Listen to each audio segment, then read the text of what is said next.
E aí pessoal, beleza? Bem-vindos ao canal Aplicação Pessoal.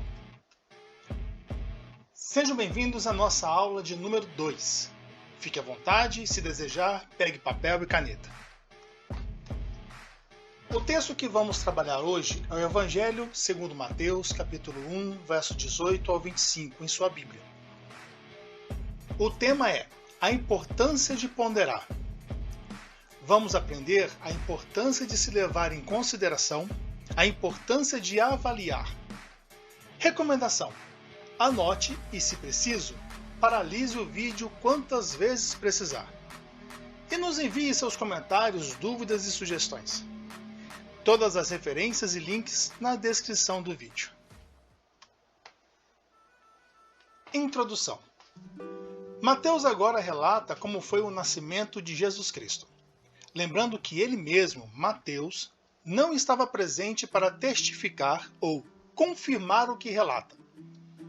Mas afinal, o que torna o relato de Mateus digno de aceitação, já que ele não estava presente na concepção de Maria, e nem ao menos participou da história?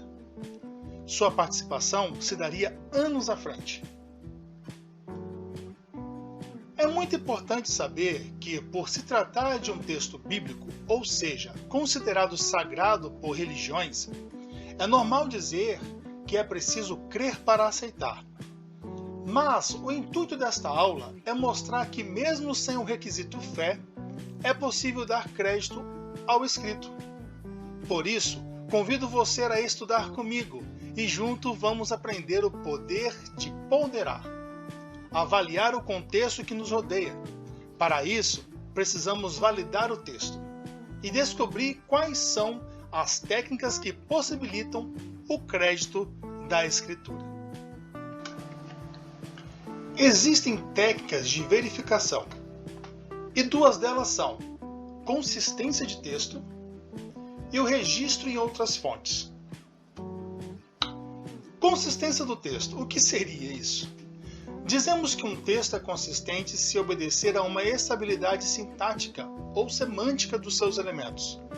Esses elementos são necessários em toda a produção textual. Ela é composta por 7 fatores: coerência, coesão, intencionalidade, aceitabilidade, situacionalidade. Gente, que nome complicado, mas vamos lá. Situacionalidade, informatividade e intertextualidade. Outro nomezinho complicado, não é verdade? Intertextualidade. Mas os elementos clareza, expressividade e originalidade, que juntos são os responsáveis por indicar cada aspecto envolvido na comunicação do texto. Dessa forma, podemos afirmar que o texto apresenta estilo de escrita. O autor usa uma linguagem formal e padrões gramaticais consistentes ao longo de todo o trecho. Ele usa de terminologia. O autor usa termos e frases-chave consistentes para se referir a personagens e eventos, como Jesus, nascido de Maria, Maria, sua mãe, e José, esposo de Maria. O uso consistente desses termos permite que o leitor siga facilmente a mensagem e compreenda a história. Ele usa também de formatação. O autor usa uma formatação consistente para apresentar informações. Notem no gráfico ao lado o que seria uma formatação. Seria nada mais nada menos do que um arranjo. Ele arruma, toda a história e propõe isso para o leitor de forma organizada. E Mateus também apresenta um tema. O autor mantém um tema central de Jesus e a providência divina. O registro em outras fontes. Isto é, verifique se as informações no texto estão disponíveis em outras fontes. Dos 4 evangelhos canônicos, Mateus, Marcos, Lucas e João, o nascimento de Jesus aparece em 2 deles, Mateus e Lucas.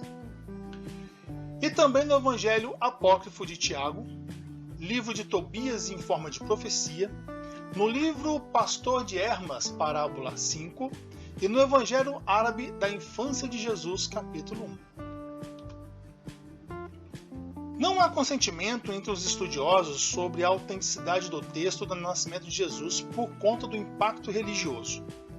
Todas as opiniões são de alguma forma influenciados pela religião e por isso divergem-se. Poucos são os argumentos históricos até o momento.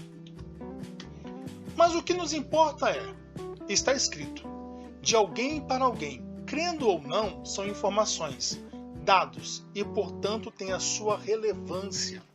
Olha o gráficozinho embaixo aí que vocês vão notar o que significa relevância.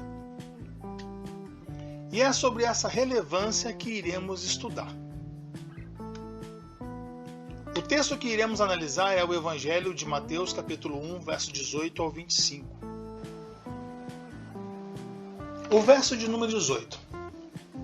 Ora, o nascimento de Jesus Cristo foi assim, estando Maria, sua mãe, desposada com José, sem que tivesse antes coabitado, achou-se grávida pelo Espírito Santo.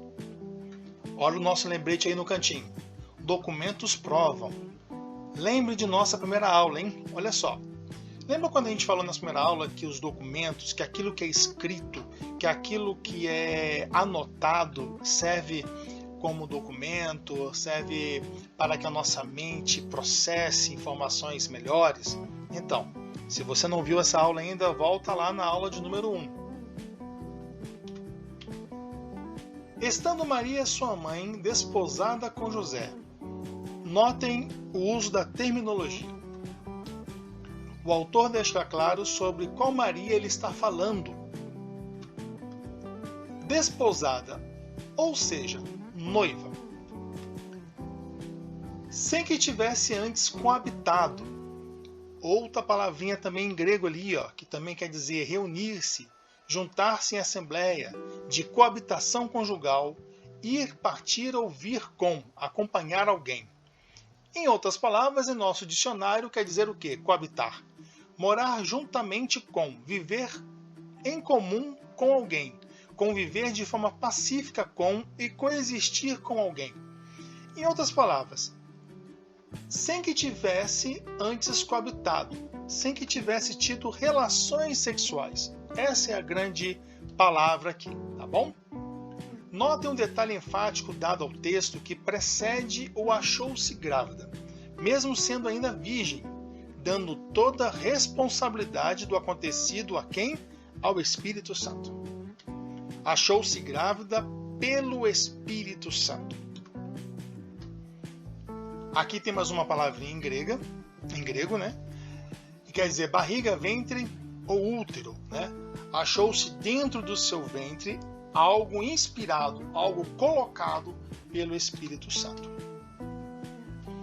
Então nós temos aqui então que ela achou-se grávida pelo Espírito Santo. 3 palavras aí em grego para que a gente possa avaliar melhor. O evento de Mateus só é escrito depois da morte de Cristo e o termo Espírito Santo só é ensinado aos discípulos mais à frente. Observem a ordem cronológica dos eventos bíblicos. Aparecendo primeiro a Maria, mãe de Jesus, em Lucas capítulo 1, verso 35. Depois a José, esposo de Maria, em Mateus capítulo 1, verso 20. E a João Batista, primo de Jesus, em Mateus capítulo 3, verso 11.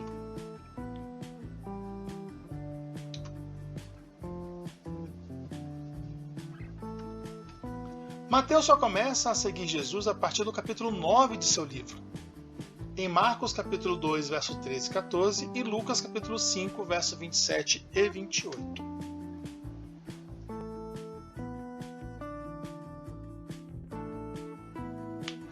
O que Mateus está tentando dizer é que a concepção de Maria, sua gravidez, foi algo sobrenatural, cumprindo a profecia de Isaías capítulo 7, do verso 13 ao 14. Então disse o profeta: ouve agora, ó casa de Davi. Acaso não vos basta fadigardes os homens, mas ainda fadigais também ao meu Deus? Portanto, o Senhor mesmo vos dará um sinal. Eis que a virgem conceberá e dará à luz um filho e lhe chamará Emanuel. Metade homem, de Maria, e metade Deus, Espírito Santo. Difícil entender? Vamos lá. Emanuel quer dizer o quê? Deus conosco. Se é Deus conosco, metade Deus. Essa palavrinha é complicada, não vou tentar dizê-la, mas ela também tem seu significado. Emanuel, Deus conosco, ou conosco está Deus. Nome simbólico e profético do Messias, o Cristo, profetizando que ele iria nascer de uma virgem e seria Deus conosco. E com o complemento de El, Deus, semelhante a Deus, poderoso, Deus, o único Deus verdadeiro, Javé. Deus encarnado, ou seja, Deus em carne. Olha o que significa encarnado em nosso dicionário. Que encarnou da cor da carne, vermelho, que adquiriu corpo, que se materializou. Deus, que tomou forma humana.